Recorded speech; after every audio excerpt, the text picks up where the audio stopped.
Do you have any understanding of why some people are more contactees, meaning that it hasn't been a fearful experience rather than an abduction? And do you think we have free will? Because of all the abduction kind of stuff, it seems like people are put into these situations where they are paralyzed, where they have no sense of deciding anything. And even including just the process in itself. But why would some people have experiences that are doing in regular life, but why do we have experiences where there's lots of energies that are there and supportive and helpful and not putting you into fear or suffering? Well, I think there are a couple things. Like some people say that if you are having contact with a certain species, it's because you're genetically related to them somehow. So there might be that kind of interaction, and I think some of it has to do with what your soul needs in order to learn. I mean, if you have like this extreme trauma, and that if you can heal yourself from that and expand that, it's a kind of a blossoming. You know, there's the old saying that you need mud to make lilies. I think what happens when we do get different experiences, and why do some people have a positive experience? I don't have a firm answer, but I think that it does, like there are many people who will meditate, and they're very engaged in elevating their consciousness as much as they can. And I have often seen those people have more experiences. It's all anecdotal, can't measure it scientifically, but it looks like that to me. And that kind of makes sense to us, doesn't it? If you get yourself up to a certain level, others will notice you and maybe be more inclined to communicate with you. But are those other beings extraterrestrials? Are they ultra-dimensionals? What's the difference?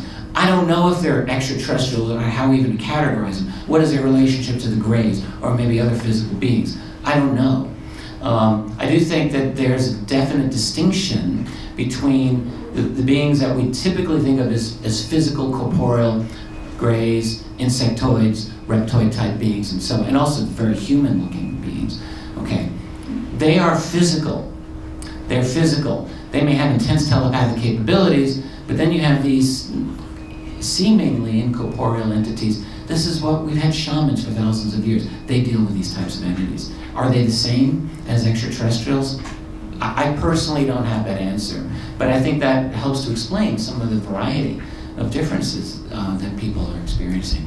And the last thing I'll just say, since I know we're pressed for time, is that I firmly believe there are many, many topics that can allow the human mind to pry open the layer upon layer upon layer of illusion and lies that are encrusting our reality. Mm-hmm. It could be looking into any kind of conspiracies. It could be looking at any kind of occult or esoteric knowledge. But it can also be looking into UFOs. That's what did it for me. That was my crowbar. Key to the whole ET situation are these levels of consciousness, and it opens us up. If our interactions open us up, the whole humanity is going to shift, because reality is not what we think it is. So right, we're in a time of a great consciousness shift. We can be part of the downward spiral if we want, to simply dwell on the negative things, or we can be part of an upward spiral that's taking place, and recognize that we can be co-participants in a new page of the book of life.